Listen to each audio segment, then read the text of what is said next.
looking for Japanese subs is a pretty fun episode of 2.5 Men. This is the 14th episode of season 8. It's directed by James Widdoes, and as always there will be spoilers from now as I go through things chronologically and share some thoughts. And I will be honest, and I've mentioned this before, I think, I don't care for Rose. It's not so much that I don't like the character at all, it's that I think it just became a little bit too repetitive and she's just not that interesting. So the scenes here that focus on Rose are maybe thought-provoking in terms of Charlie's actions, but I didn't really enjoy them that much. Interestingly, and I'll talk more about this as we go through it, my favourite aspects were the scenes with Jake and Eldridge, despite the fact I detest pranks and internet challenges. I hate them so much.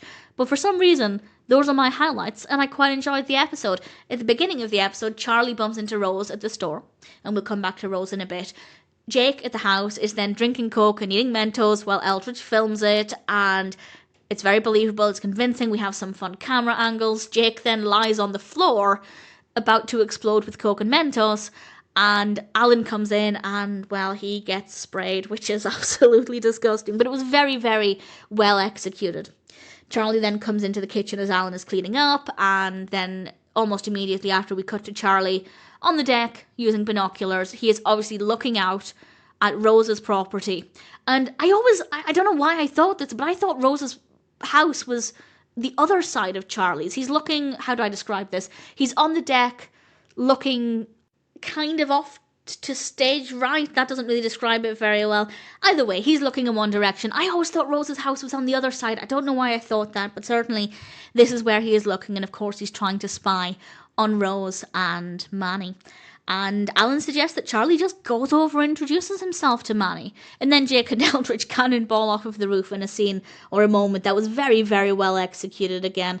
And it's also great to see Jake and Eldridge getting along, because when Alan and Lynskey were trying to move in together, it seemed like living together 24/7, getting in each other's way, was going to potentially ruin their friendship, which was fully believable. So it is nice to see them getting along again. And Charlie goes over to Rose's, as Alan had suggested, and, well, Rose appears to be watching television with Manny. Of course, we know the truth, Manny is a mannequin, but Charlie can only see the backs of the heads, and Rose happens to see Charlie. Let's be honest, she was probably waiting for Charlie, and she goes out and tells him that Manny doesn't even know about Charlie, and she had a tattoo of Charlie on her butt. And, well, she added glasses to it, and now the tattoo is Harry Potter. And I'd love to see what that looked like. I'd love to see a tattoo of Charlie Sheen turned into Harry Potter. I just think that would look quite bizarre. It's a great tattoo idea. I'm not going to get it, but it's a good idea. And meanwhile, back at the house, Alan is giving the boys a lecture about the dangerous stunts that they've been doing. But Eldridge and Jake are having a great time, and it was really fun to see because, well, Alan's outnumbered. Jake is probably going to have some back chat and some cheek when it's just Alan lecturing him. But now the boys are kind of feeding off of each other, and they're winding each other up, and the comedy is escalating because it just develops from one to the other, and Alan is just completely outnumbered, and it is so funny to see. He basically is trying to deal with two Jakes, and it's very, very funny.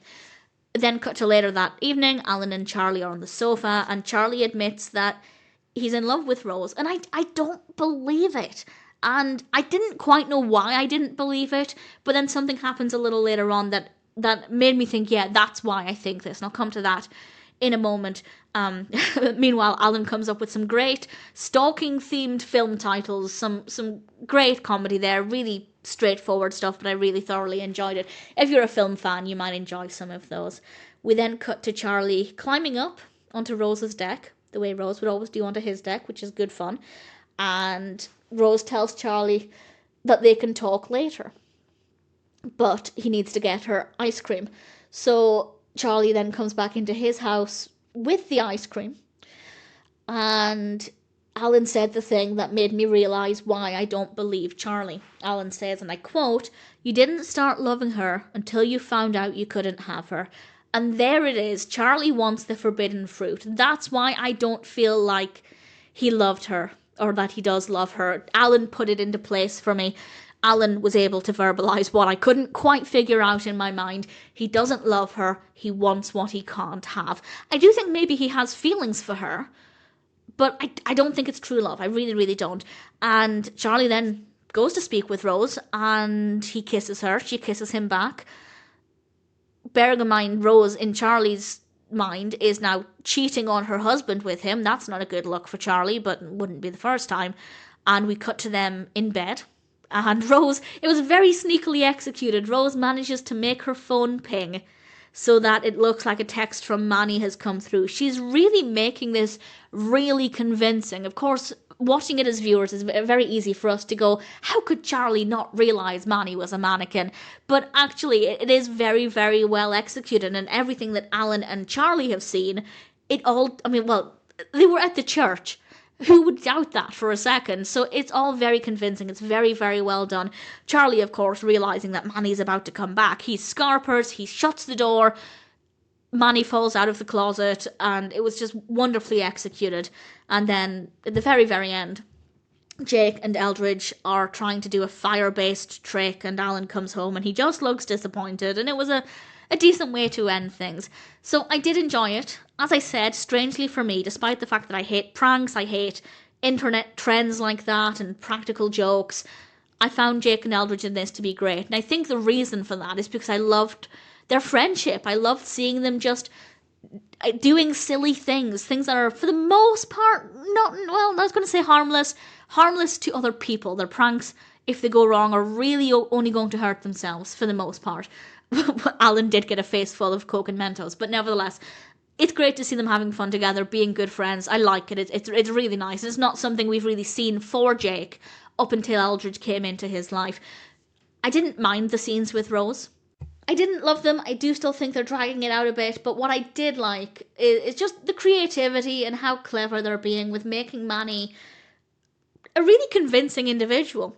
As I said, they've done a really good job of making it seem like, yeah, it's very clear how Charlie and Alan would fall for this. Why wouldn't they believe it? They saw the back of Manny at the church. Charlie saw the back of Manny watching television with Rose. Manny, in theory, texted Rose. It's very, very well done. So I guess that's the part that I enjoyed, the creativity of the lie. I think that's quite entertaining. The whole Rose and Charlie thing, couldn't care less. As Alan very eloquently put it, Charlie is in love with Rose, in theory, because he can't have her, not because he's actually in love with her. So, a decent episode, definitely a lot of fun with some really great moments. Looking for Japanese subs. It's quite a delightful episode of 2.5 Men.